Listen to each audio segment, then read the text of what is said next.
Hi. Hi. I was typing, and so I was like, "Oh, crap! It's time."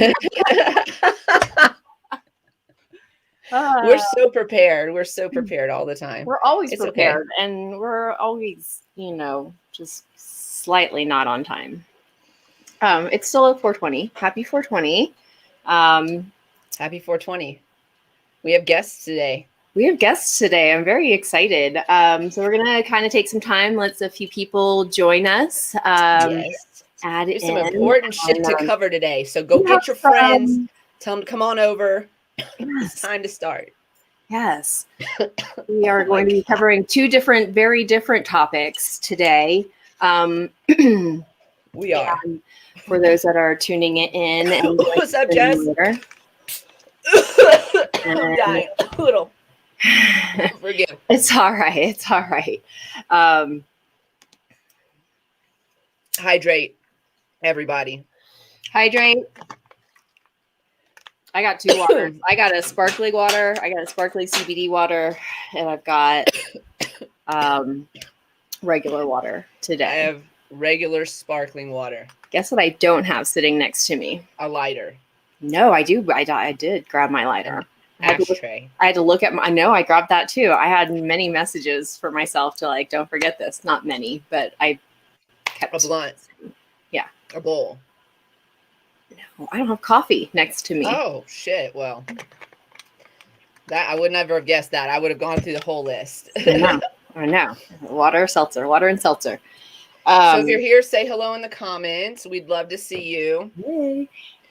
We have a couple things we want to talk about today. How was your Halloween? I sat on my couch. I did not do anything. My little complex is not and for some reason, the neighborhood itself is not a super trick-or-treaty area. Mine neither. I've been here 8 years, and I have never given out a single piece of candy. I used to buy the candy, and then unfortunately, I would have to eat all the candy because that's too many extra spots. And so I did not buy any extra candy this year. I just bought my typical, I'm going to buy my things for myself, chocolate. Right. And then, but you went out, what, Saturday? I went out on Friday evening Friday night. No, with my girlfriend. Was it Friday? Yeah, I think it was Friday. We both went out that night. To a local concert, they played at the local performing arts center here. The Golden Dawn Orchestra. The Golden Dawn Orchestra. Orchestra. Okay, I heard you right the first time. That's why I had to say it slowly because I want to say like Golden State, something else. Right. So, it was a good time. They jammed out. They had some amazing women, performing as well. Singer. Yeah, you saw the post. Yeah, it was amazing, and I was upset that you weren't on mushrooms. I was like, how were you not taking shrooms? The performance was amazing, and it looked like an art performance. It looked like an art installation of a performance. That was my view. It was where I was like literally at the very edge of the stage where they were performing, so I got super up close next to them. Yeah. That's the only reason. Otherwise, my camera is super shitty. And if I were sitting in my seat, it would have been like blurred images. Because were you wearing your glasses the whole night? I was not. I actually took them off while I was dancing because the pressure of that wig with the glasses I wore a wig cap. So I had. Did you put that on our Instagram? We'll have to put that picture up on the Instagram. We'll have to post it up on the Instagram. I have not. I thought about it and then got distracted earlier. We will post Halloween stuff on Instagram. I went out Friday night as well. And then I went out last night. Nice. So I stayed in Saturday. So kind of rolls into what we're going to be talking about first. Yes. Did you see any costumes that would make some people regret or possibly get in trouble if they were to run for politics in their future life? Did I see any costumes that would get white people fired? Probably I did. I want to say before we get into the subject of appropriation and poor imagination and decision making skills, that I have to call Durango out real quick, because last night I was dancing at a little spot called El Rancho, the ranch, for those of you who aren't familiar. And the DJ played Gold Digger, and there were not enough people of color in there to have said that word so clearly in that space. White people, shut your mouth. I don't care if it's in the song. Like, stop it. Just stop. Like, literally. I was like, whoa, did I just hear like every white person in this space say that? Like, just because it's part of the song. They said loud too. Like, they were like, I was like disappointed. I think we're a little bit more careful, or most people around here are a little bit more careful about their costume choices. Because we are, like, there's a high native population, Right. Visible too, like high population and visible. And that is, I got called out this weekend. So let's talk about this, because we have a couple of different definitions of and what we want to talk about appropriation. When we talk about what is cultural appropriation, and just and why we started talking about this to begin with. So you want to lead with why what caught your eye and what brought the attention to you, and where we went with the discussion. So I really hope that the person that started this conversation with me does show up in the comments. I did invite them to please show up in the comments, because I want to have this conversation more. So I just want to say that to start. So I have been door dashing lately. Tip your door dashers, everybody. I've been door dashing lately, and so I drive around town, and so I do it with my husband. He drives and I ride in passenger seat. I run, get the orders, and I run back and I take the orders to the, whatever. So it's quality time too, but like, I'm making money. I'm making some bank right now. And it's safe, for you as a female. I mean, yeah, it's I'm smart. Like, I feel like it's comfortable smart. being like, yeah, I'm going to pick up your food and bring it to you, know, like, listen, we got to drive out some crazy spaces. I've told you about this one space that I've driven out to, and it was right in the beginning when I first started doing it. The reason I started doing it is because MJ and I are actually investing in some stuff, and I wanted to make a little extra money to throw at that investment. So that's what I'm doing, is I'm making that money, and still paying the bills on the other paycheck. So so anyway, I go to this house, or it's a trailer. Who cares? House, trailer, I don't care. Same problem. Okay. We go out. It's like way the fuck out. It's like 14 to 20 minutes of a drive to get to the place. Yes, I said that. And then it's dark outside. It's pitch black. And the porch light isn't really on. The instructions are kind of convoluted. We finally figure out where the front door is, right? And for some reason, I was like, you need to like get out with me and go to the thing. So he gets out with me and he follows me, and I just walk up to the door and I put the food where they asked me to put it. I take the picture and I turn around. And as I turn around, he turns the flashlight on. There is dog shit everywhere.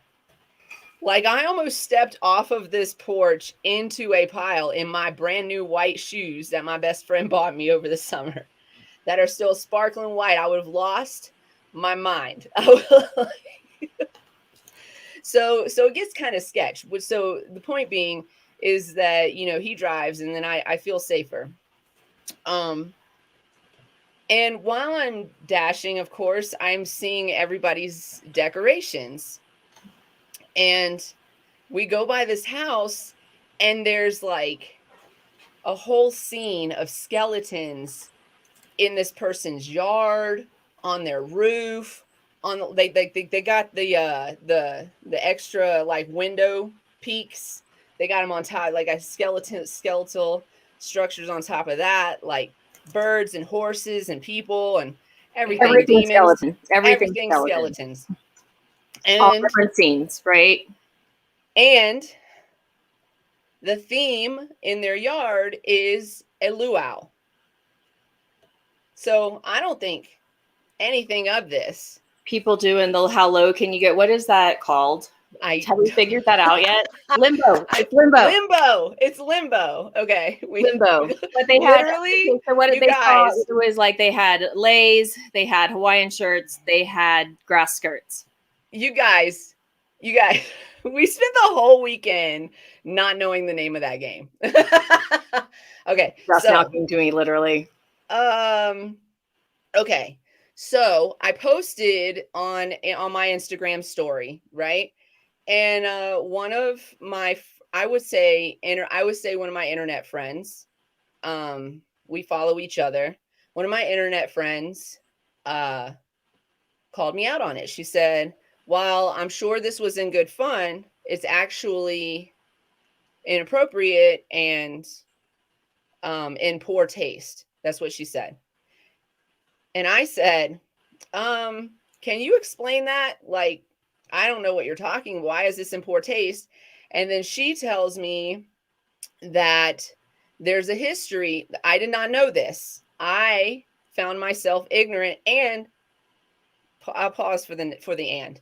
So she tells me just briefly that there's a history of persecution, and this is an actual cultural event that takes place. There's meaning behind it, etc. Right? And then what did I do? I explained why it was okay to do it. I did. Because people have luau's. Because when we go to Hawaii, they invite us to luau's and blah, blah, blah. I did that immediately. That was my immediate reaction. I want to apologize for that. It was a poor reaction. I posed the question, how do we know that these the people that the yard owners were not Hawaiian? We don't know that, but statistically speaking, I know Polynesian descent. I know. When we talk about statistics here, so then Durango is majority Caucasian. And I'm just playing the devil's advocate here. Please understand that I do not. I respect people's culture, obviously, and it is a discussion of whether it is appropriation or appreciation. That is so that's the question on the table. Acknowledged, right? Where do we cross? So first of all, I wanted to take an opportunity to educate myself about this subject. It was brought to my attention. My immediate reaction was poor. But also I appreciated being called out. I want that to happen. Even if my immediate reaction is poor, I want it to happen. We talk about one of our friends in Missouri from time to time. I'm not gonna mention no names. Y'all know who I'm talking about if you know. If you know, you know. We talk about one time. And this person is the queen of call out. Like, hey, that's fucked up that you did that. And also I tried to talk to you privately about it and you still was acting fucked up about it, right? Right. So I said, because it happened recently that this person called out another person for some of their actions and blah, blah, blah. And then the person that was called out was like kind of sarcastic about it. Oh, the lies. But I was like, but were there lies? And could we address the subject matter? So I said in the conversation that I was having, I think I was having it with you actually, that I would love it if she would call me out. Like, oh my God, it would be like shit. Let me pause and take a look at and I didn't do that when I was called out on this. I'm telling you this for a reason. Look, I talk about this shit all the time. I am on the side of progress and progression and people and humanity. And I am also ignorant of things, and I react in an ignorant manner sometimes as well. And I'm, so hopefully y'all are cool and give me a chance to educate myself, which is what I did. I did that. I went and looked. Luau's have a space in history. I'm not going to go through all the articles. We have a lot to talk about today. I'm not going to go through all the stuff that I read, but I was reading about it, and so I might get the years wrong, but in Hawaiian culture and Polynesian culture, the native culture, men and women were not allowed to eat together under a certain king's rule. And I think it was like in 1859 when that changed. And then it was a ceremonial thing. The luau became this ceremonial thing to mark that change. I'm probably really just, I'm probably breaking it down too basically, but this is a cult. It's not just a party, is what I'm saying. It's not just a party. And actually, when I would actually ask that if you're listening to this right now, and you're planning trips to Hawaii and things like that, actually do some research on where you're going and what your plan is, because there's a lot of places where they're asking people not to visit right now, for a variety of different reasons. Not all of them are COVID related. Some of them are about people coming there, staying there, and gentrifying their neighborhoods, and then the natives can't afford to live in where they live, right? So anyways, so when we show up in Hawaii and they do this presentation for us, that is literally just a moneymaker. They exaggerated a lot. The foods are different.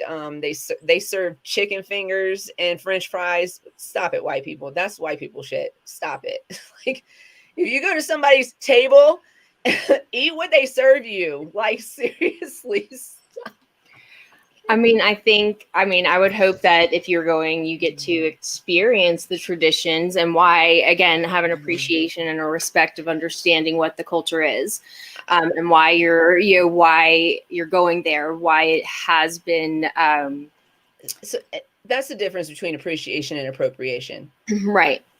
But even, when we look at it in terms of what Hollywood has done to cultures, or for, whether it's for or against cultures, and the progression that we've seen in adaptation of culture, going from blackface to that's not acceptable, to,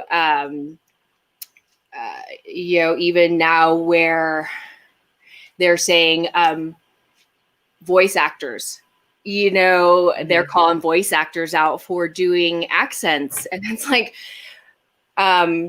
this isn't that's not appropriation. This is a use of a talent and capability. And yes, should we utilize actors and talent appropriate to a film, or but this also, a huge example is just in Asian movies, where whether a Korean culture is depicted, but the actresses are primarily Japanese. Well, I was going to say, or straight up white people being. Well, I was going to say, as Japanese or Asian characters, I also think that in cancel culture in general, I also think it matters who's calling who out.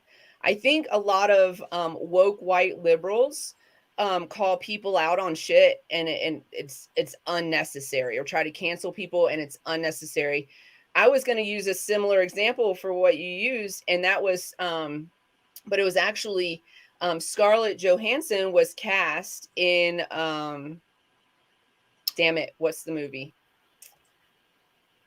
where's my husband? Slipped out of my mouth. Like, I saw the thing too, their image. Yeah. I'll think of it in a minute, but she was cast in a movie that is it's based in Asian culture, and Asian people were not a yes. Thank you. Ghost in the Shell. I beat you. She beat you. So Ghost in the Shell, Scarlett Johansson was cast in the role of the Major, and white people got mad about it. Like, you should have cast an Asian actor, but Asian people were like, no, she's a good actress. She did a great job. She was like, literally, yeah. Let's pay attention to who's doing the call out too. And are we what talent is available to fulfill these roles, to fulfill an idea, a story, for what you all want as entertainment. Yes.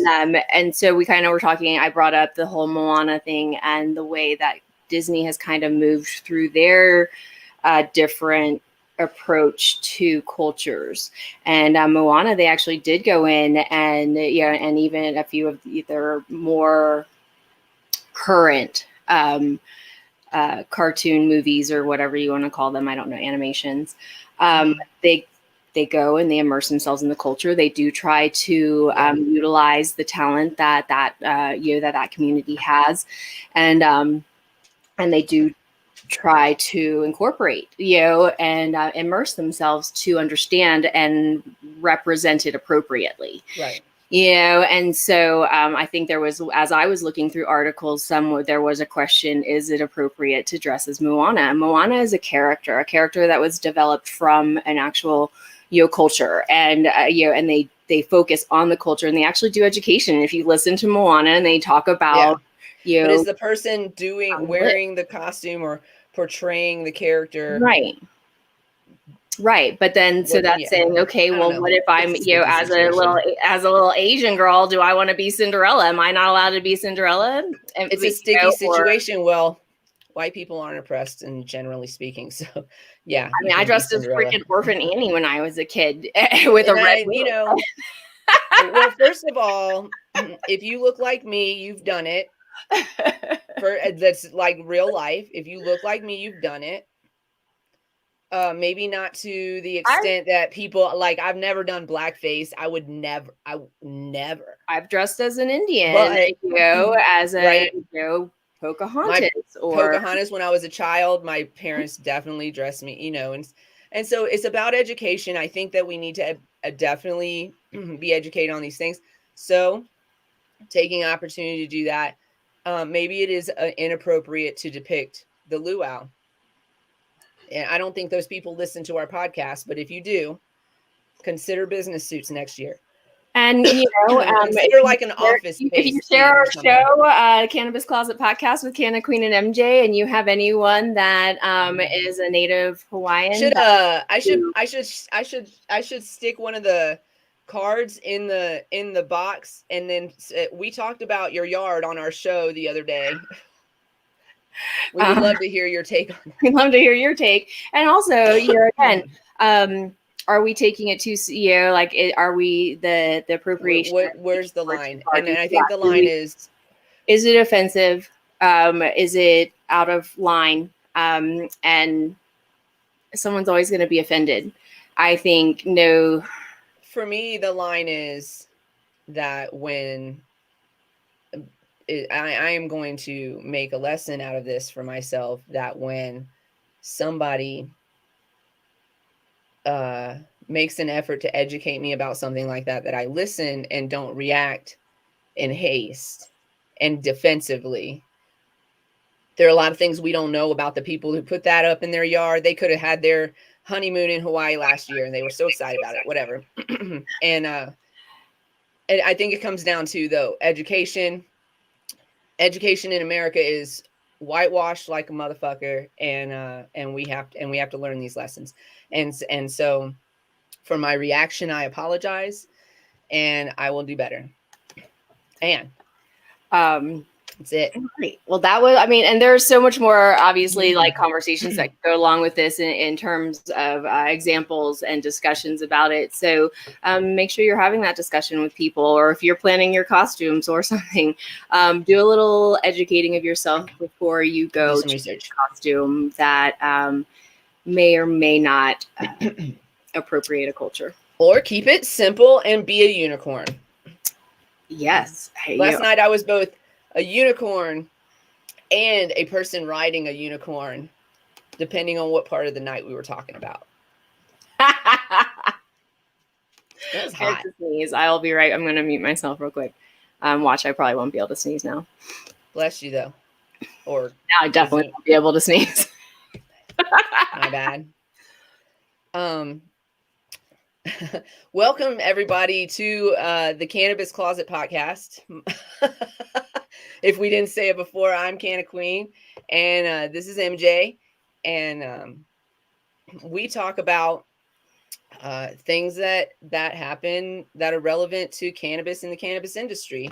And sometimes not. Sometimes we're just cannabis users talking about a subject that I think it all ties together at some point. I think it all ties together at some point, and I'd love to have the discussion over a blunt. Absolutely. And if you know anybody that's more educated about these subjects than we happen to be, because we're just giving you like, you know, hey, basic information. Send them our way. We would love to have that conversation and be educated on the subject matter, because I don't want to, you know, I don't want to be that person that defends something stupid. I'm not trying to be that person. And with that being said, subjects discussed on the show may not be of our opinion. We are reading headlines. We are bringing in guests, and we all have our opinions, and we are sharing everything. So if you have an opinion about a subject, always feel free to reach out to us to comment, whether it's now or later. We always do a follow-up show on Wednesdays, and we're happy to entertain discussion about what we're talking about. You can contact us via email at cannabiscloset420@gmail.com. Find us in our other locations as well and comment. But that's usually our best and easiest, because we do check that. I mean, I check that more than I check my personal email. I think I do too. It's a little scary. And you can also interact with us on a daily basis in Discord. We are there usually, sometimes mostly in the mornings, to work out, discuss, talk, wake and bake. There it is. Come and chill with us. There's a link there for you. You can always join us. If you're listening on one of the podcast stations, Spotify, Apple Podcasts, or Google Play, or any of the podcast stations that we're playing on, you can shoot us an email. We'll be happy to send you that Discord link if you'd like to hang out with us in Discord and have regular interactions. Thanks everyone that's joining in right now. We're just starting to get into our main discussion today. Trigger warning. We do have some trigger warnings. This is going to be discussing addiction, sensitive topic, trauma, sensitive materials, and also how it relates to cannabis. And we have some really awesome guests that are going to join us. We think they should introduce themselves. I think that's a better. You want to just go? We want to go and bring them on in. Do we want to? Do we have any other? No, I think that was most of the housekeeping. We can do the rest. Bring them in. Introduce them. All right. Well, first up, there we got Miss Laurie Girl. Next, we've got Mr. Dusty, and oops, I just muted you. All right. Here we go. Welcome, guys. Thanks so much for joining us. Thanks for having us. I guess that's, So who wants to go first? You're just so eager. Guys. I'm game. Okay. Why don't you introduce yourself? Ladies first. Right on. My name is Laurie. I am a recovering addict. In May, I will have 5 years.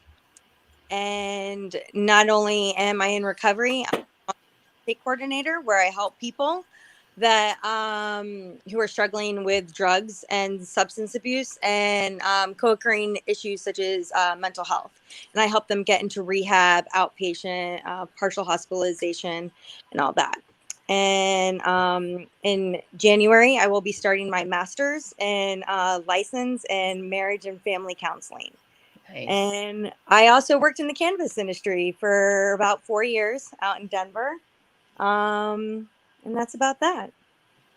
Awesome. Well, thanks for welcome to the show. Thanks for having me. Dusty, would you like to introduce yourself? Sure. My name's Dusty.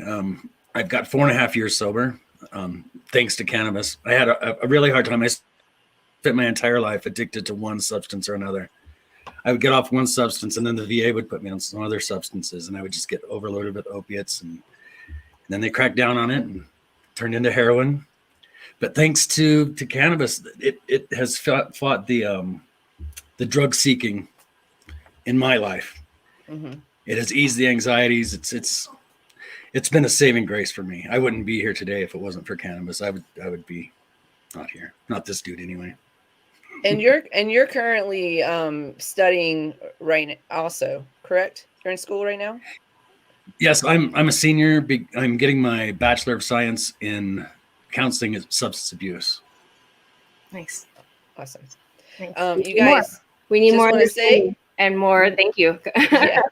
So I just want to say, never too late to do what you want to do in your life. There's proof right here in 4 panels. Welcome to it. So I definitely want to talk about the relationship between cannabis and substance abuse. And I was doing some research, if we can call it that. They were Google searches, you guys, but I was looking for articles and peer reviews and things like that that were talking about the relationship with cannabis and treating addiction. And it was difficult to find things that did not talk about cannabis addiction. So I had a really difficult time finding a whole lot. So I wanted to start first with maybe taking it back a step, and just when I reached out to Laurie and we're asking about terminology and the best way to present addiction recovery, and she informed me of the different definitions and how they equate in active addiction, recovery, 12-step program. Would you all mind elaborating on that for us for a minute? That language is important. Bringing in how cannabis is viewed as versus a help or a hindrance. Okay. I just want to say tonight I'm just going to share my own experience, strength, and hope. So I'm not like the spokesperson for a 12-step program. This is just my own experience and what I feel works best for me. Mm-hmm. And I also think 12-step programs are trying to catch up with today's society and using cannabis medicinally.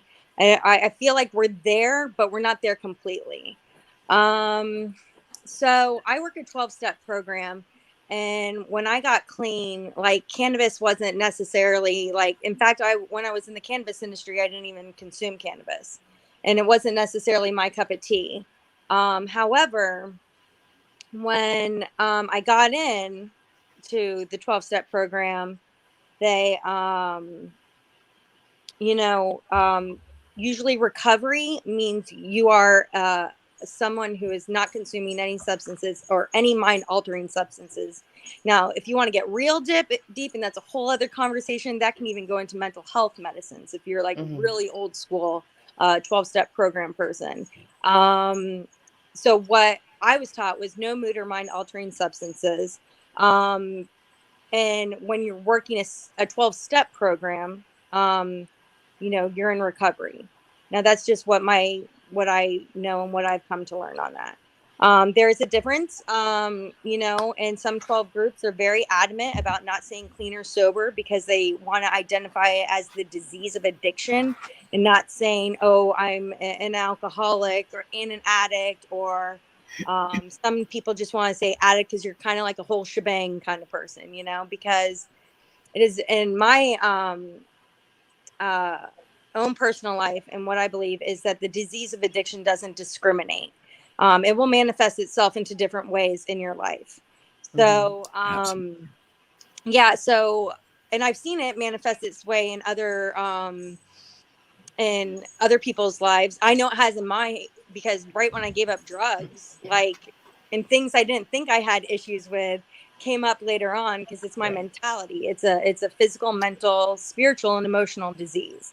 I always compare it to like, well, not compare it, but I always use the example of I had a friend who stopped using, was in a program, but started like 24/7 in the gym. Yeah. Oh, Constantly yeah. in the gym. Yeah. That's so typical. Like, I'm Yeah. like, yep, that Mhm. sounds about right. Like, you end up becoming you submerge yourself in something else. Right. I've used caffeine like I used to use drugs.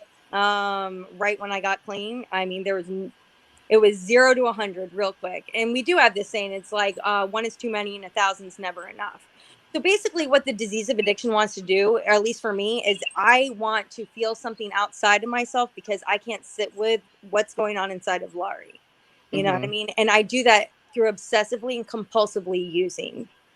And, you know, cannabis, like when I was in the cannabis industry, I was a juicer. And I even had family members who had cancer, and I saw the quality of life that they got as a result of juicing and consuming cannabis.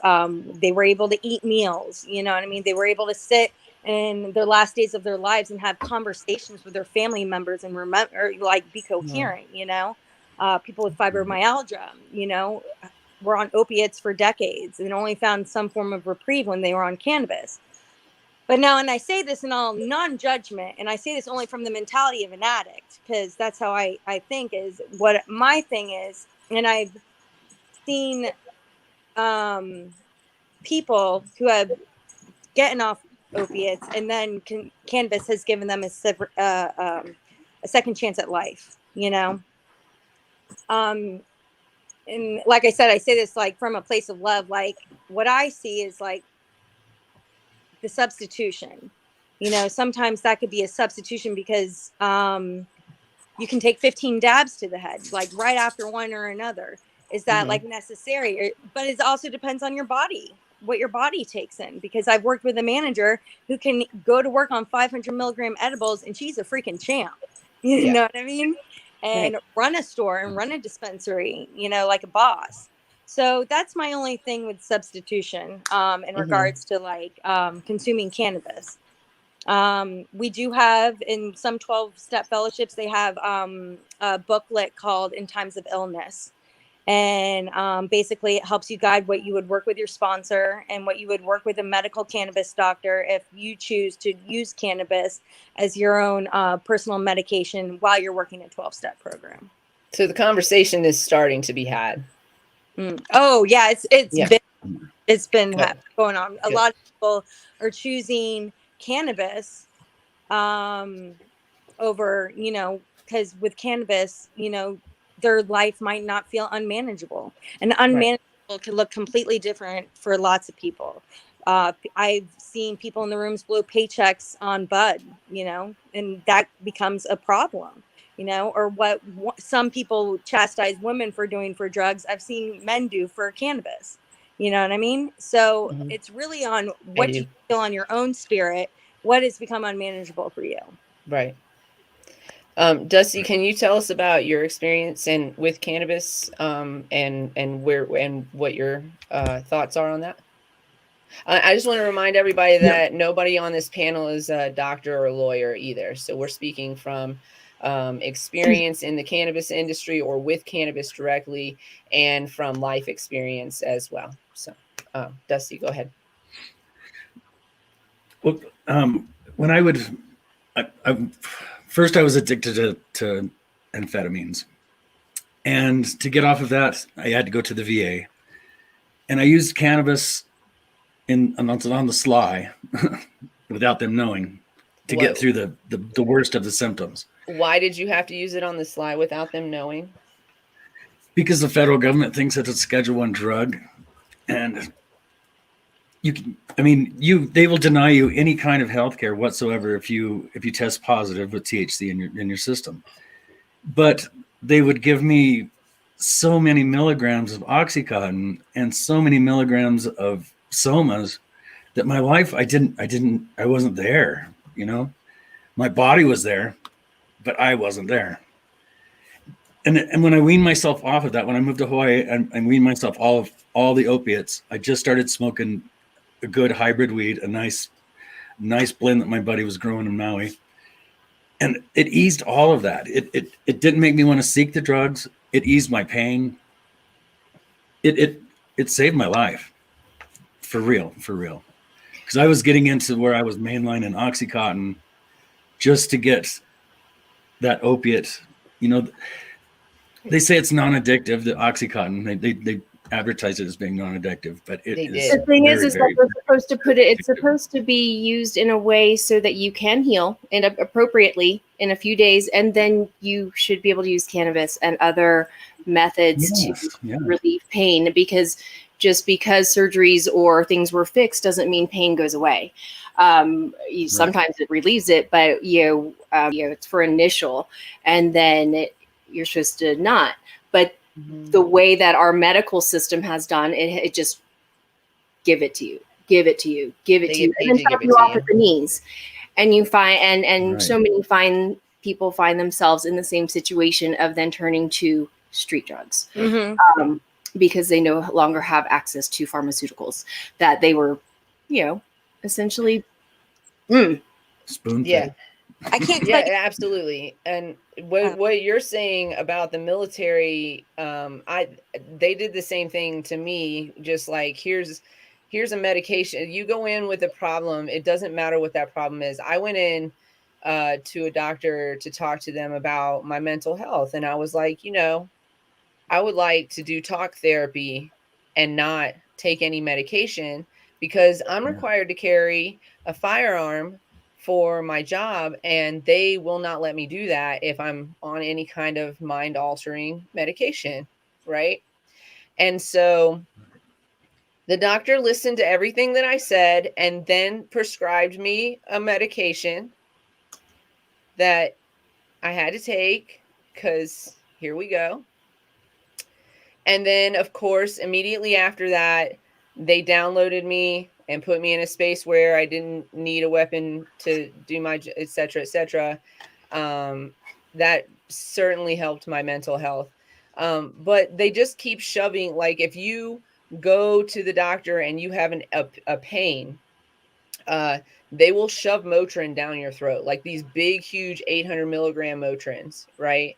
And if the pain is chronic, they have to keep you out there. So they're going to do what they did to Dusty, is they're going to give him something stronger and stronger and stronger. And don't you dare touch cannabis, because if you do, by the way, I'm going to cut you off of all of these medications that you need. And by the way, quitting cold turkey when you're in an addictive state is very, very dangerous. It's extremely dangerous. Yeah. And oftentimes veterans and others are using medications in conjunction with these pain medications. So they're using life-saving, like blood pressure medication or something like that.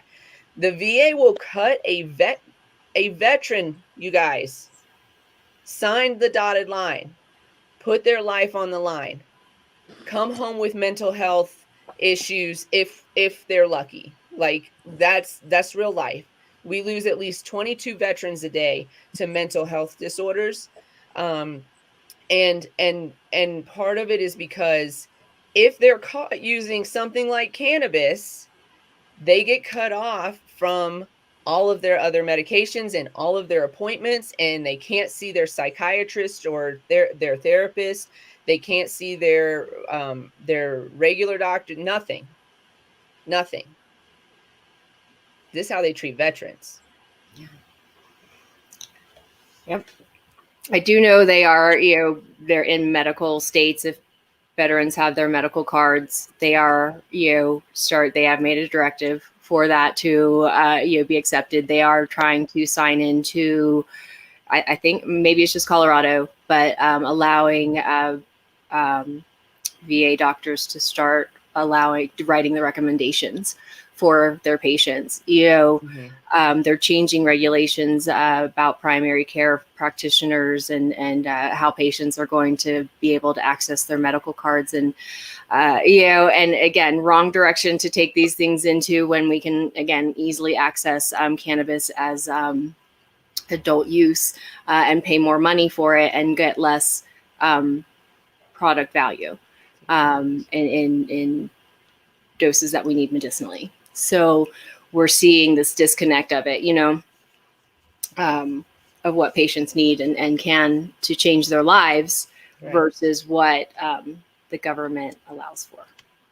So when Dusty comes back, I want to talk to him about this too. But when I was doing the looking up and trying to find kind of some information about this, most of what I found was in the direction of CBD.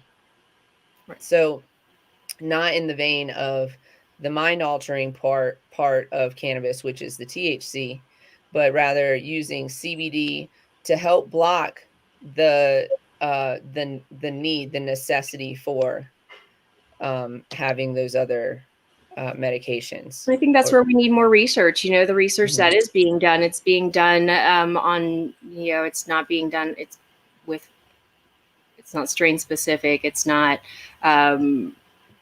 method of consumption specific, or I think they are in that sense. But as far as where they get their product and versus what's available to patients, what's available to patients to purchase, to use, versus what they're giving, what they're testing on, and how they're presenting as whether cannabis is beneficial or not. And so I think definitely studies being done. Right. We definitely need more tests about that. But from what I've been reading and kind of Dusty suggested that when he was talking about his experience is the CBD is very helpful in blocking the receptors that make you feel like you need something, like you need that drug.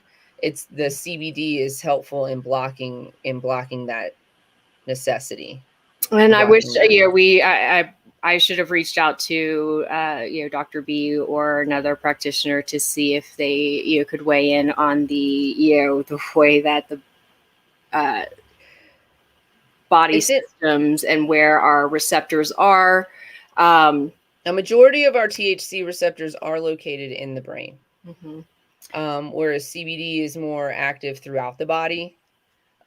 So, I don't have experience in this subject matter at all, except from an outsider's point of view.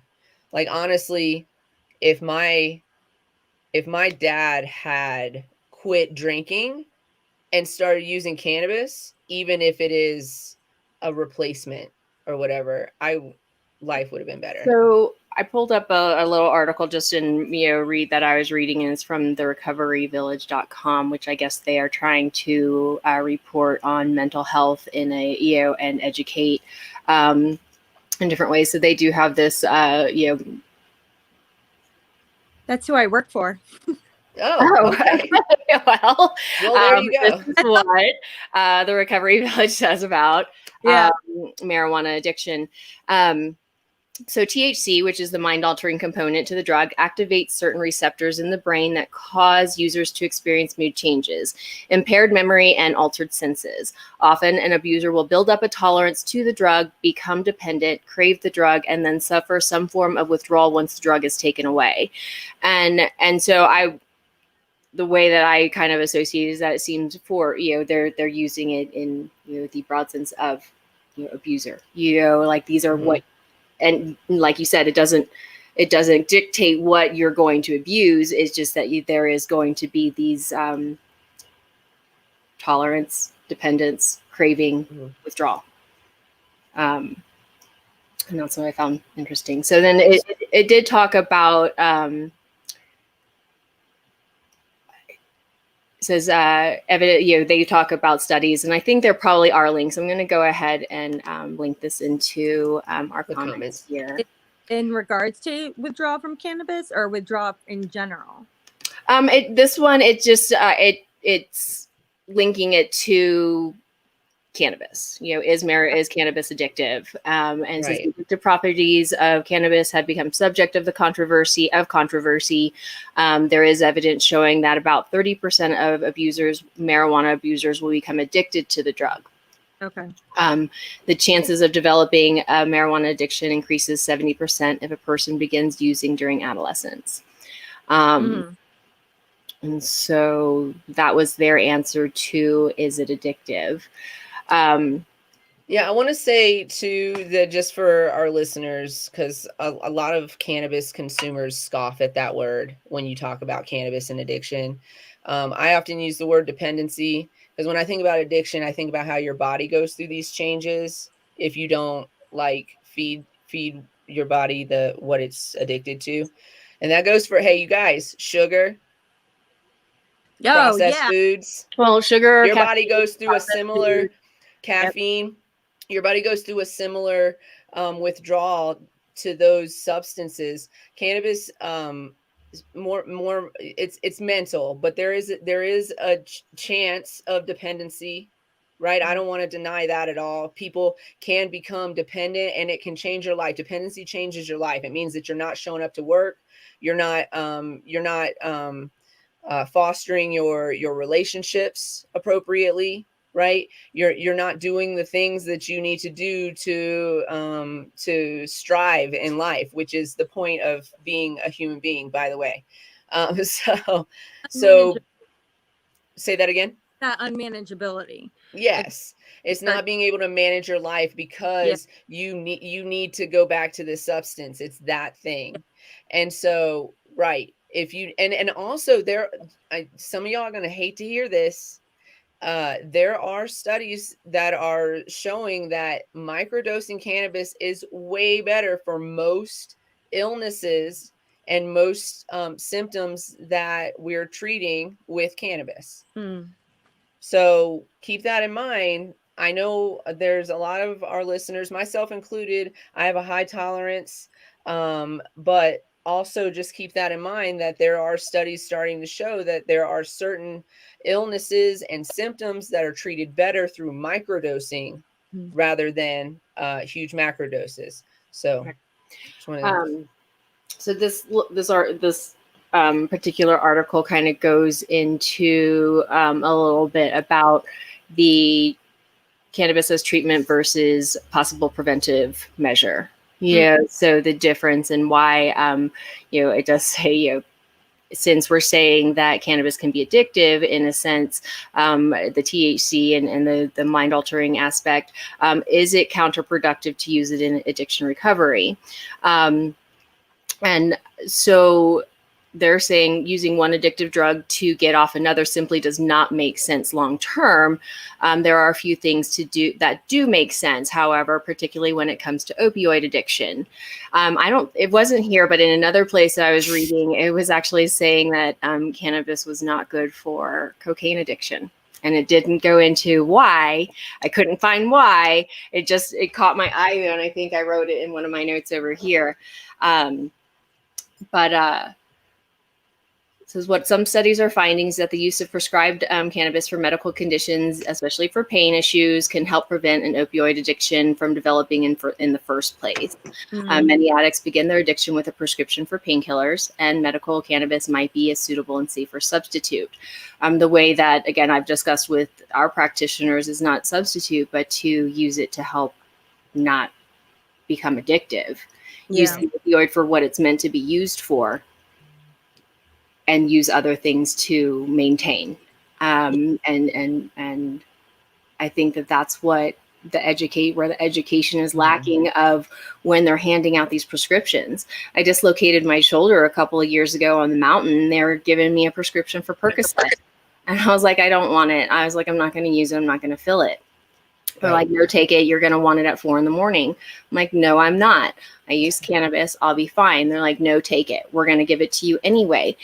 So what does that open? I'm an honest person, but that opens up someone to go fill that prescription and sell it. Yeah. Yeah. or dispense it to you, like, oh, I'll give it to my friends that will use it. No, Well, the it's not- doctor that's said not I need to legal. use it. That thing that the doctor said I need to use it. I Mm. have, we started a new segment recently. What is pissing Canna Queen off today? And so I have two opinions on this that I think can live together. First of all, I think the doctors overprescribe and overpush pharmaceutical medication, and I think that the reason, and there's plenty of proof of this, but I think that the reason that is done is because of profit. Because at one point they were convinced that they were non-addictive, and then they got addicted to that profit, and now they don't even care if it's addictive or not. They're just going to push that medication. So that's number one. But number two, if I go to a doctor and the doctor says you need this to save your life, you have to take this blood pressure medication every day, right? The doctor says that you need this insulin every day. The doctor says that. Why the fuck do we have things like Good RX to keep our prescription prices low? What are you talking about? My doctor said I will die without this. And now you're saying that there is room for a whole ass app outside of insurance that is sometimes beats your insurance prices. Coupons for medication? What are we talking about? Like, Yeah, I don't and know I if that think comes along with subsidies from, we don't, some things that, but that whole mentality has pushed this addiction, this is the addiction epidemic in this country. I haven't gotten a chance to sit down and watch it yet. I really need to be in the right headspace to watch this, but if you have Hulu, I am recommending, without having seen it, I am recommending Dope Sick. Oh, it's so good. Okay. It's so good. Without Yeah. having seen it, I'm recommending it because I already have heard how good it is, and then I've seen some of the trailers for it, and and it there's, I've also seen news stories about it too. So the accuracy of the information in is it a show or is it a movie? I'm gonna take that back. I thought you were talking about 3 days. Oh, okay. Have you heard of 3 So days? this is the Hulu Yeah. Dope Sick, and I've read some news stories about it. The information is accurate, where like the drug companies came in and convinced doctors and who convinced their patients that this drug was less than 1% addictive. So there was like a less than 1% chance that your patients are going to get addicted to this drug. right. Right. So they started with that lie, and then they pushed it. So drug companies are absolutely responsible for this type of addiction in this country. The government is absolutely responsible for the crack epidemic in this country, and the war on drugs that didn't work, that took people out of their homes and away from their families, who were probably great fathers, by the way, because they were using and consuming cannabis and not consuming other things, but they got put in jail for life, so they couldn't be great fathers. And it creates this whole systemic problem in poor and communities of color, poor communities and communities of color. Adds on to that stigma. Right. It adds on to that stigma. And now it's even hard. It's becoming a little bit easier as more states legalize, but it's also difficult to educate in those spaces because there's a stigma attached to it. And the last time that this substance was involved in my household, it tore my family apart. And so, we have to be careful when we have those conversations too. But getting back to the original conversation, I in the comments, people are, I've never felt sick from stopping using cannabis. My symptoms come back, blah blah blah. It's because cannabis it's, when I say it's not physically addictive, that's what I mean. It's not physically changing how your body reacts to not having the substance. It's way more mental in that space. And again, that's where your receptors are in your brain too, for your THC receptors, which is the mind altering portion of when we talk about psychoactivity of the cannabis. And our physiological withdrawals, if you're, it's different when you're using cannabis to keep nausea at bay, keep your pain at bay, and when you are not using that or anything else to assist you with those, the reasons why you use medical cannabis, it's a different, I think, than, again, withdrawal. If I use cannabis for my mood. It is a mood. It does help me, stay elevated and in some instances and motivated and focused to do the things that I, do. And again, we're all different.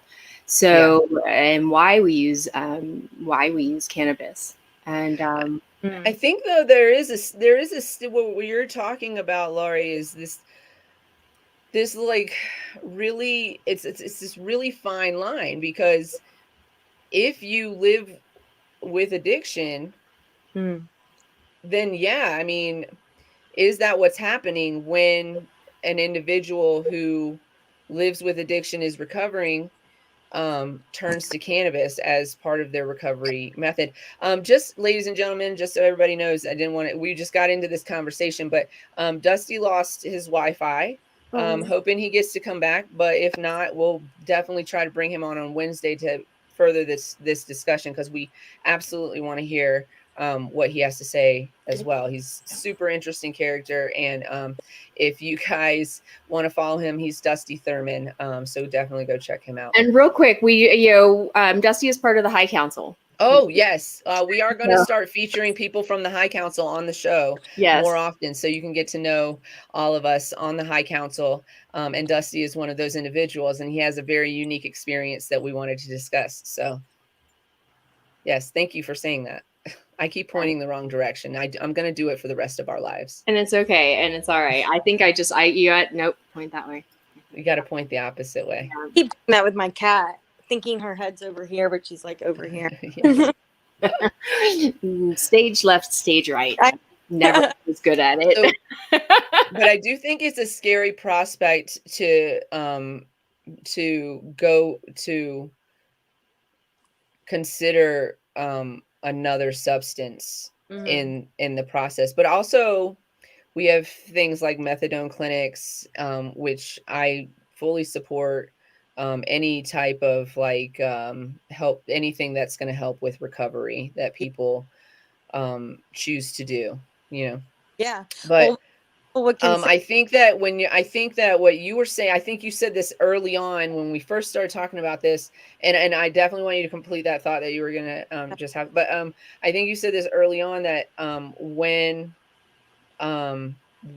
discussing cannabis use in recovery, that should be maybe monitored a little bit better, because when you go to a clinic, they monitor everything that you're doing, the dosage, and so a lot of people are self-medicating, and that's working for them, and they've managed to find a healthy space to live in. But also I think some people are a lot of people, and maybe even the people who are not considering this and just kind of doing it on their own, but having a mentor, having somebody walk you through it, paying attention to the dosing that you're taking. How much are you taking? Why are you taking this much? Is this much going to help you as much as this much? Can we lower the dose? Do we need to increase the dose? What are the things, right? I think that would be great in general for any medical patient, but when we're talking about recovery specifically, I think it would help an individual not fall back into that cycle. What do you think? What are your thoughts on that? Well, you hit the nail on the head. A couple things to unpack. Yeah, I apologize for interrupting you on Dope Sick. When you said Dope Sick, I was like, oh, that movie 3 days is amazing. Yeah, no, you're fine. And then no, that's exactly what, if I got sick, I would definitely go in. If I got sick, I would definitely go to cannabis before any drug. And that would have to be dosed out from my cannabis doctor. I would contact my sponsor, let them aware. I have a support system of women that I'm totally tight with, so they know if anything's really weird or Laurie's not acting like herself, isolation, odd behaviors. But I would have my husband give me out my doses. And that goes in all aspects, because there are times of illness where people have knee injuries, people get in car accidents, and it would be insane not to take some form of medication, because the pain would just be too great, and then that's what that literature I was mentioning earlier called, like, in times of illness. But yeah, like, I've had to give people out their medication, and then there are people, I think, we have to do it with other medications as well. Like with the opiates, there's people that sometimes they have debilitating anxiety, and they have to have their medication dosed out appropriately. Now, who am I to tell you you're not clean, because what your medication is saving your life and giving you a reprieve was my drug of choice.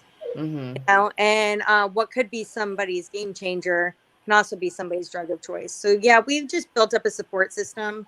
There have been, who's a great guy, Dax Shepard. Yes. On everything. Like, he is an amazing person to describe how the disease of addiction is insidious, cunning, and baffling, and how you have to be on your game. And he even thought he was on his game. And next thing you know, like, it's manipulating him to, every 4 hours. Okay, well, now let's go with every 2 hours. And then now, my dose was this. Now I'm going to up my dose. And it hit him, and he didn't even realize it was happening until later on. He was like, holy shit, I relapsed. You know what I mean? And so, his podcast with Brene Brown is definitely something worth checking out, how he describes how his addiction snuck up on him. So, y'all write those names down, Dax Shepard and Brene Brown. I'm telling you, if you listen to podcasts in general, listen to anything that they do, honestly. But no, you hit the nail on the head. We always do support systems, and, have other people dole out our medicine. I think it's important, again, people shy or, just do what the doctor tells them to. Don't question it necessarily. I think people are scared to ask questions. I think a lot when it comes to, being your own medical advocate. I'm like, God, it wasn't a dream. I know it was a conversation. I'm like, I don't know if it was in a cannabis group that I'm in. But a patient was essentially saying that they worked with their doctor. They were going in for surgery. They had a problem with opioids and drug, addiction, and I think were using medical cannabis. And so heavily discussed that their concerns with their doctor. And, and the doctor was like, you use cannabis? And they're like, yes, on a regular basis. And so they came up with a treatment plan that included Marinol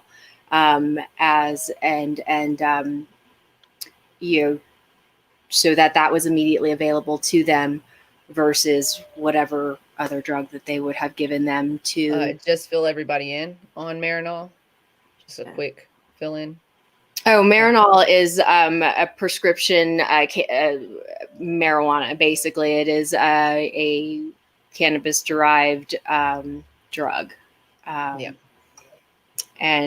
it kind of, when we talked about synthetic cannabinoids, and so I was actually questioning Sativex and where do they get their product? How do they process it? Are they using processing methods that would not necessarily meet regulations of our industry? That's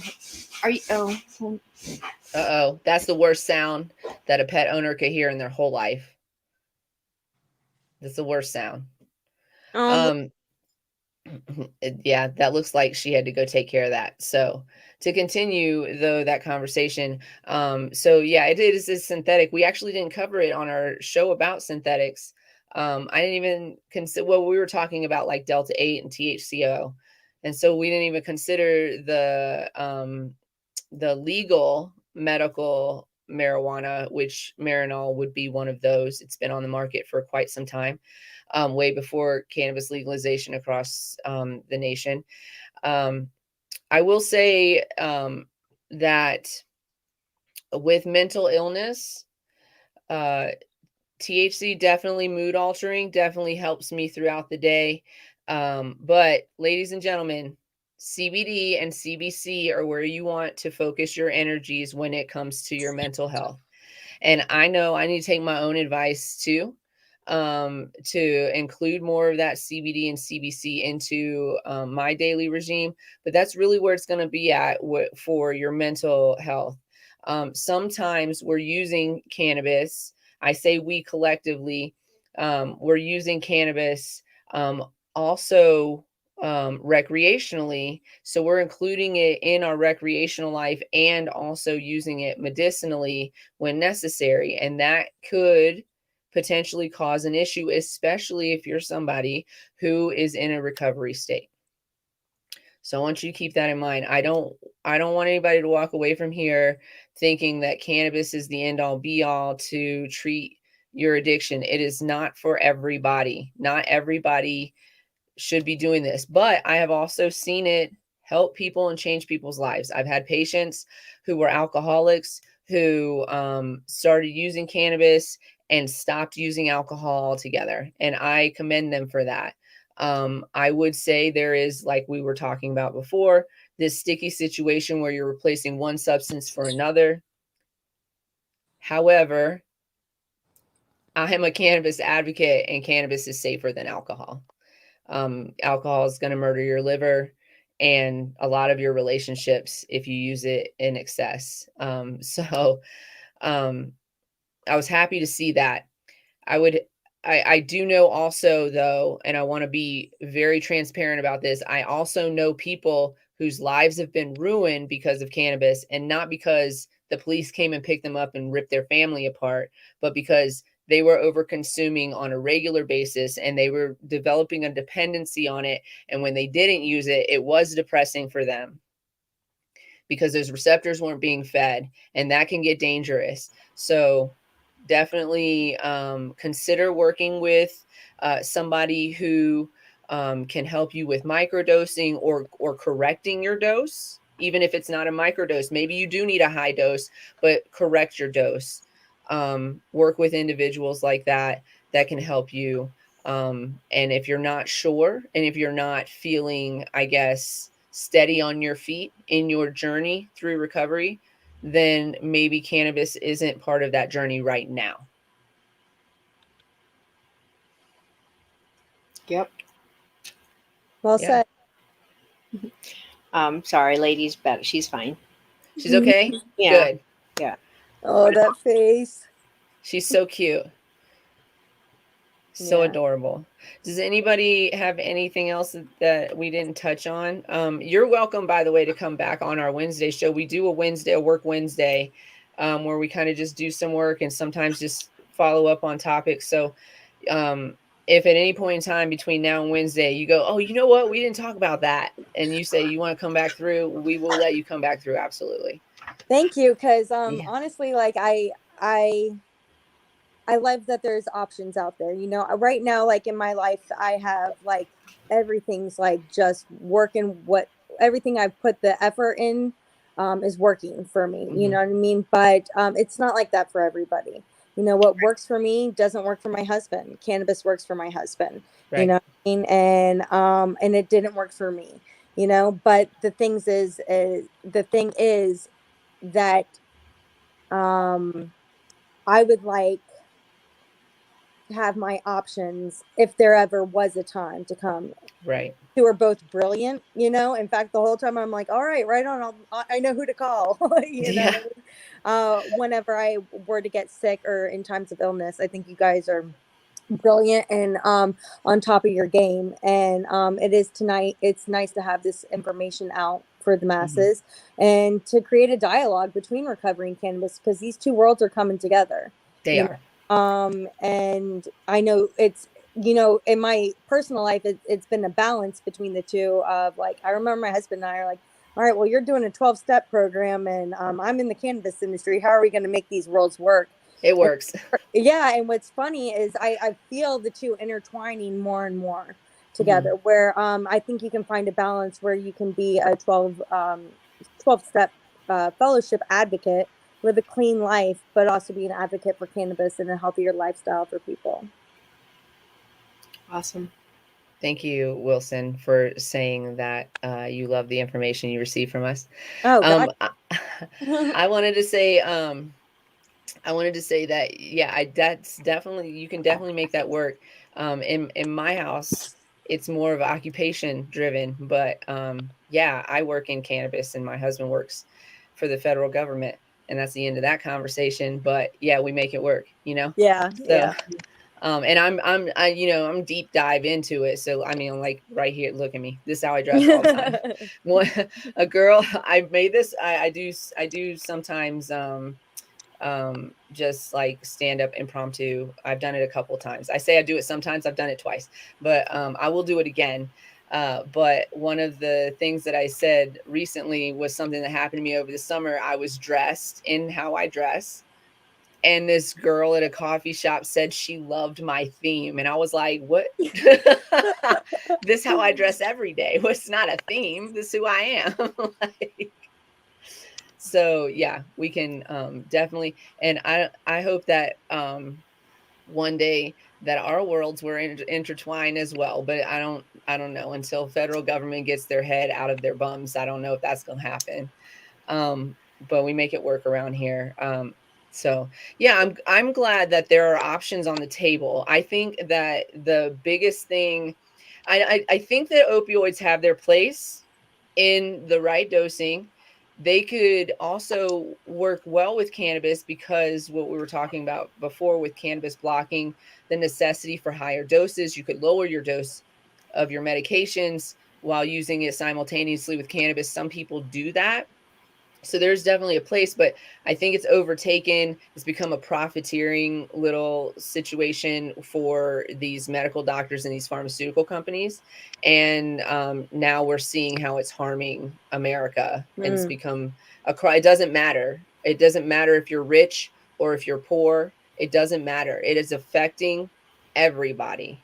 Anybody that goes to a doctor has been at least offered I think, like these medications. J-Lips was saying, soccer moms, Yes. but also, again, it's presented in different ways to different communities, of why you should use this. Mm-hmm. I a couple things on that. I can't tell you how many soccer moms and church ladies call me and say, I don't, I just went to my doctor. I'm having these issues. And then they prescribed benzos. And then their body becomes addicted to benzos. And the whole time they're judging themselves because we put this stigma on addicts in our society. And I have to tell them. And I can't tell you how many times also it starts off with a 16-year-old soccer player girl tearing her knee and then having to get opiates, and then her body. And it, like I said earlier, it's a mental, physical. 16-year-olds. 16 prescribed opiates for knee surgery, and then they stop prescribing them, and then she starts going to the streets for heroin, and then it goes downhill from there. Right. And this is your brain is not fully developed until you're around 25 years old. So, but the thing is, though, is like the disease of addiction isn't a moral failing. You're not a shitty person because you were born with the disease of addiction. You know what I mean? You have it once you realize you have the disease of addiction. It is up to you to take responsibility for yourself, to take the steps. But a lot of this happens, and it doesn't discriminate. I see it from all colors, shapes, sizes, sexes. It doesn't. Everybody. It doesn't matter who you are. It affects you. Mm-hmm. And dialogues like this create more awareness, but it always starts with, I see, if anything, and in my own personal life, my drug of choice was Adderall. And the only thing different from what I was prescribed was money, because it's no different than what the meth user in Lakeland is doing. I just had the money for a guy in a white jacket to pay for my drugs. And that's the only thing. So it is a class disease as well. Mm-hmm. Not a class disease. It is a class pandemic as well. Yeah, I But, want to say I'm glad you brought that up mhm. because I will stand on this hill and I will die on this hill. There's not representation in this room, so I shall be it. But, um, white suburban moms are not going to jail for their addiction. Mhm. When the crack epidemic happened in the United States, which was caused by the government, I will stand by that as well. The crack was introduced into low income and communities of color by the government. I will never believe otherwise, but it might be a conspiracy theory that I'm just going to die on. But they went to jail. They went to prison for life, for addiction, for being addicted to the drug, for mere possession of the drug. So it is, there is a class warfare. There is also roots in racism, in the way that this particular epidemic of our country and addiction is happening. Still, we will see poor people go to jail for Mm. having medication in their pocket that's not prescribed to them, while people in rich communities will go to recovery clinics instead. And so, we have to point that out. We have to, present that elephant in the room, because that conversation is important. And we don't have representation today to have that conversation, but I would absolutely love to have that conversation when we do have more educated individuals in the room with experience around that subject matter. But it does affect communities of color far more than it does white communities in general. And low income communities, of course, are always affected by those things as well, in a negative way. So poor people don't get to go necessarily to rehab. And that's unfortunate, because they didn't cause their addiction. Your body is your body, and your receptors are your receptors. And when your doctor says that you need this thing, then you listen to your doctor. I think that this epidemic is a lesson in questioning your doctor, because remember, they're practicing medicine. Yeah. So I don't know. I mean, it's a saying, it's real. Even practitioners, say, Mm-hmm. I mean, Yeah. They have to go to like 2 courses a year, like certain amount of hours a year to, maintain their discipline. So they are practicing, and sometimes we can teach them something. It's not my doctor, but it was my dog's doctor. When my dog got cancer, I said, this is what we're doing. This is what we're dosing. And I shared everything with him. And it actually eliminated her cancer and kept her in remission for 6 months before it came back. And when it came back more aggressively, and we weren't able to get it under control. But it gave us 6 months with no chemo and a healthy dog. And I taught him something new. And so it's, we can teach each other. Yep. Yeah. I want to congratulate you on your many years of continued success. Yes. Thank you for using your life lessons to help others. It's really important what you do.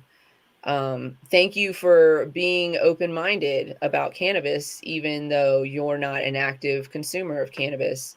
That's also important, to have allies in all spaces. So we appreciate that, and we appreciate you coming on to have the conversation. Thank you for having me. This was awesome. It's so much. I love putting these shows together. When we talked about it, MJ suggested that you come on as well. Really glad, because Dusty's internet wasn't cooperating with us today, so we're hoping to have him back on Wednesday. But really glad that she recommended you. Your experiences, they just, they highlight the need for more education, and the fact that you're using these experiences to help other people is commendable, and we love you for it. We appreciate it. And you're welcome to come back on Wednesday as well. You can come back. Thank you. I appreciate your kind words, but honestly, it's just giving back what was given to me. So, you know, I had a lot of people help me pave the way when I didn't know what to do. And I just did what they told me to do. And that's how mentors are born, people. You know, Facebook does listen to us, right? You know, and does show us things that we've been kind of discussing or talking about. So I actually had a post come up on, I think, one of my girls' travel sites, or maybe the van life. I think it was a travel site because she was at an airport. But she posted that someone had informed her, you know, as she was telling her story, and as a traveler, alcohol was a big thing for her at airports and you know, destinations, etc. And I guess you know, she was saying you can walk up to any desk agent and tell them to please page Bill W to your gate, and someone will come support you. Oh, that's what? awesome. Mm-hmm. I just That don't is put amazing together. information. So Bill W, and I went and looked through the comments because I was like, I don't understand the Bill W thing. And Bill W, and they said his last name, the founder of AA, I think, Oh, is, his name was Bill W. And so it's a code that you need, you know, you're in a moment. oh, that's so That's beautiful. amazing. And I don't know, you know, and some people jumped on and said yes. And, you know, people are answering the questions of, you know, that they're, whether it's an employee or, you know, even people that understand the code to go to the gate, you know, and they'll say, well, you know, paging guest Bill W to gate, da, da, da, da. Oh, that's amazing. I am curious about anybody that's actually done that. I would love to have that conversation. I mean, I feel like it's a personal conversation, but also, you know, I'm in the mindset of like, if somebody's willing to have that conversation, the more knowledge we have, the better we can interact with each other and treat each other humanely like we are supposed to. That's amazing. That's great information. So if you are in a situation in an airport, you could page Bill W. I imagine that if people who know that are in a public space and hear that page anywhere in like a space where you could go to a ticket counter or something like that, you know, that could also be utilized. But I mean, I don't know. Yeah, I'm not. Yeah, again, I read it on the post really quickly. I thought that it was interesting that this was something, you know, that we were getting ready to discuss, and you know, so yeah, pretty interesting. Yeah, that's awesome. And again, that, you know, there are more. You know, I think, and is that people need is you're not alone as you know, in recovery, in addiction. I think that that's what they tell you, or in life. That never alone, never again.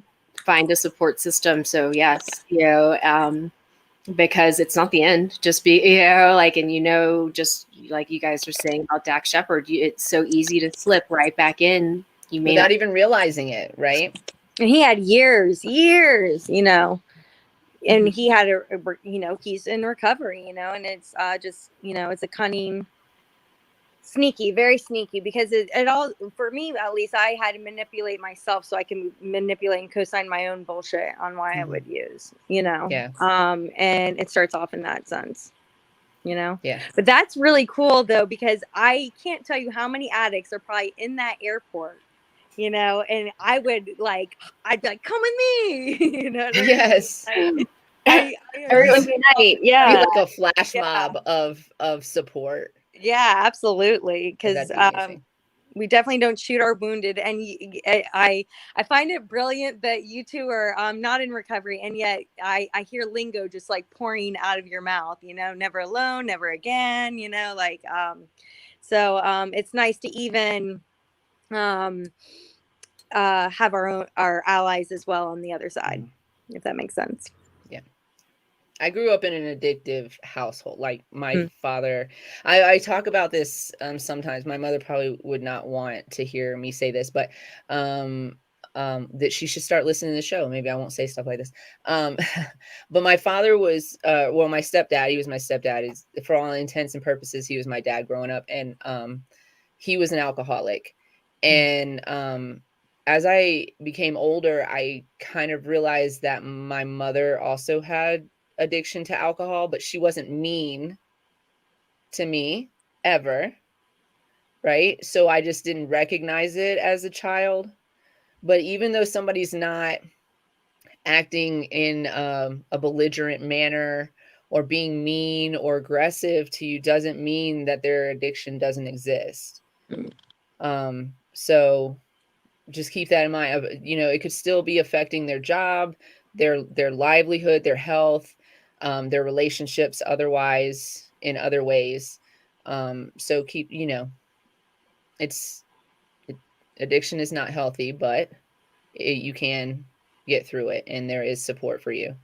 Both people who have experienced it and people who have experienced relationships with people who have experienced it, and people who've never experienced it a day in their whole lives will support their friends and the people that they love through the challenges. So I think that's it.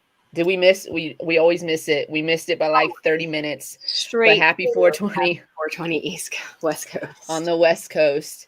You guys, I'm going to share this Discord link because we're just talking about how you're never alone. You're not alone in life at all. You're not alone at all. Whether you're going through something like, you know, working through recovery, or if you're feeling your mental health isn't doing well. And, you know, life is not a journey that we take on our own. So you have a support system.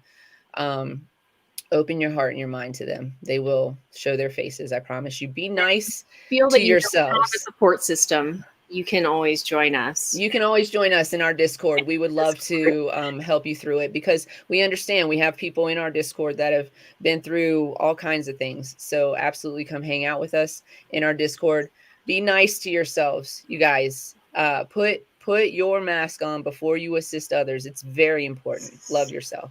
Yes, cultivate that love. Yep, bring it to you. And stay lifted as always. Yes, stay lifted. Thank you, Laurie girl, for joining us. We love you. Thank you so much. We love you.